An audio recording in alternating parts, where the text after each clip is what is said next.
Hari demi hari, waktu demi waktu berjalan. Umur kita terbatas dan semua terhitung hisabnya di sisi Allah Subhanahu wa taala. Umur kita sejak kita dilahirkan sampai akan meninggal dunia sudah semua ditentukan oleh Allah Subhanahu wa taala. Di antaranya rezeki. Malah rezeki itu salah satu rahasia Allah Subhanahu wa taala. Dan Allah Subhanahu wa taala sendiri yang mengaturkan rezeki manusia.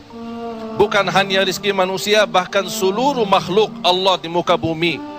Wa ma min dabbatin fil ardi illa 'ala Allahi rizquha. Setiap makhluk yang berjalan di muka bumi, Allah Subhanahu wa taala yang mengaturkan rezekinya. Walaupun rezeki kita sudah ditentukan oleh Allah, tapi sebagaimana kata Amirul Mukminin Umar bin Al-Khattab radhiyallahu an, "Inna as-samaa'a la tumtiru dhahaba."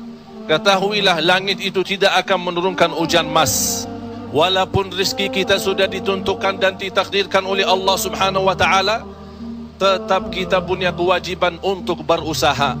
Allah Subhanahu wa taala menerangkan banyak di dalam Al-Qur'an, "Fa idza qudiyatis shalah fantashiru." Bergeraklah, berjalanlah, berikhtiarlah, berusahalah. Fantashiru fil ard wabtaghu min fadlillah. Carilah karunia Allah, anugerah Allah, rizki Allah.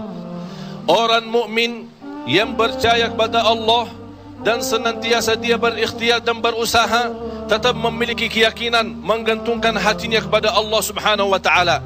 Itu yang namanya tawakkal qalbu.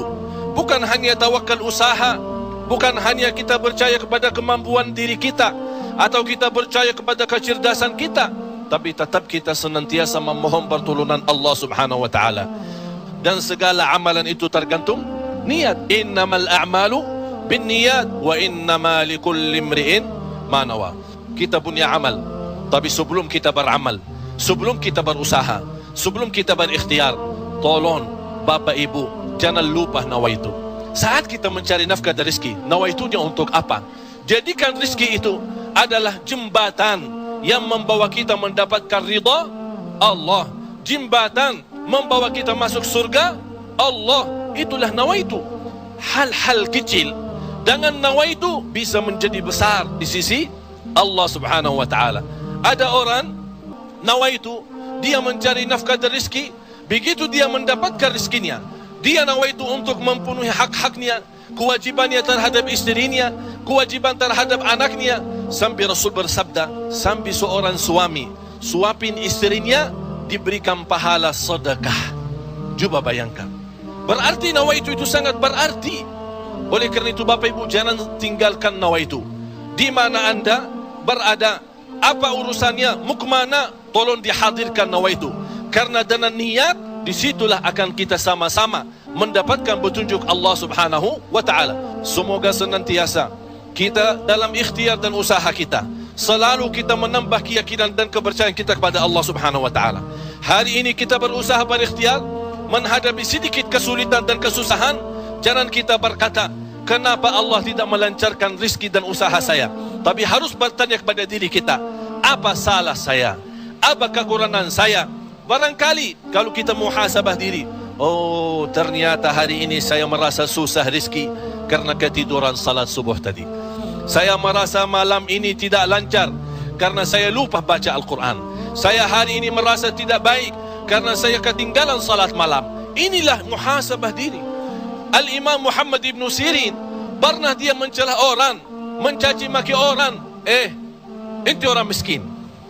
Orang itu tersinggung. Kata Imam Muhammad ibn Sirin, saya menunggu ucapan saya ini, menunggu akibatnya, menunggu balasannya 40 tahun. Coba bayangkan, hanya satu ucapan dia takutin, dia fikirkan, apalagi perbuatan.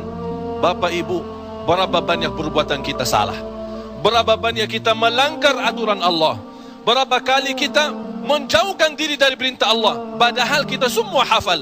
Wa man yattaqillaha yaj'al lahu makhraja. Barang siapa yang takwa kepada Allah, akan Allah jaminkan diberikan jalan keluar dari segala kesusahan, dari segala kesempitan. Berarti Kalau kita berdoa, kita berikhtiar, kita berusaha, tapi masih kita menghadapi kesusahan dan kesulitan, pasti ada sesuatu yang tertinggal.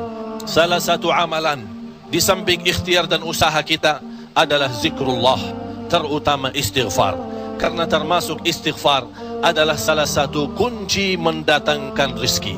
Sebaik istighfar itu sepanjang waktu, pagi, siang, sore, malam, naik motor, jalan kaki, naik bis, mau kemana-mana, tidak keberatan kita membasahi lidah dengan istighfar.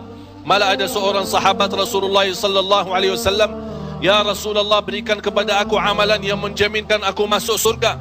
Rasul menjawab, "La yazalu lisanuka ratban min dzikrillah." Basahi lidahmu dengan zikir kepada Allah. Kunci rizki bapa ibu adalah zikrullah. Kunci rizki zikrullah, di antaranya istighfar. Allah subhanahu wa ta'ala menjaminkan dalam Al-Quran di surat Nuh, "Faqultu astaghfiru rabbakum innahu kana ghaffara." Apa manfaatnya istighfar? Yursilis samaa alaikum midrara wa yumdidukum bi amwalin wa banin wa yaj'al lakum jannatin wa yaj'al lakum anhara. Dengan istighfar terjamin keturunan. Dengan istighfar kemudahan rezeki. Dengan istighfar kelancaran usaha. Dengan istighfar kesembuhan dari penyakit. Dengan istighfar banyak kemudahan dan kemuliaan yang kita dapat. Kalau memang ingin ditambah rezeki kita, kalau belum sempat haji, kita ingin berhaji. Kalau kita sudah haji, ingin Allah menambah kita bisa haji lagi. La in syakartum lazim. Jadilah hamba yang bersyukur, karena nikmat Allah memang Bapak Ibu tidak bisa terhitung. Nikmat Allah begitu banyak di setiap waktu dan setiap saat, lahir dan batin. Wa in ta'uddu ni'matallahi la tuhsuha. Oleh karena itu, jangan anda menjadi orang-orang yang mengkufri nikmat, tapi jadilah senantiasa mensyukuri nikmat. InsyaAllah dengan syukuri nikmat dan sabar menghadapi ujian dan cobaan, kita bisa menjadi hamba yang diridai Allah.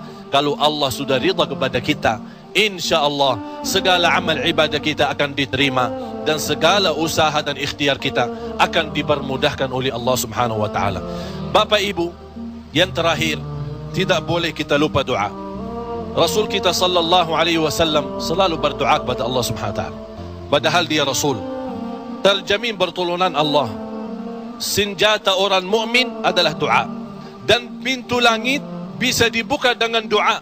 Dan doa itu kapan saja dan bisa sampai kepada Allah tanpa waktu dan tanpa batas.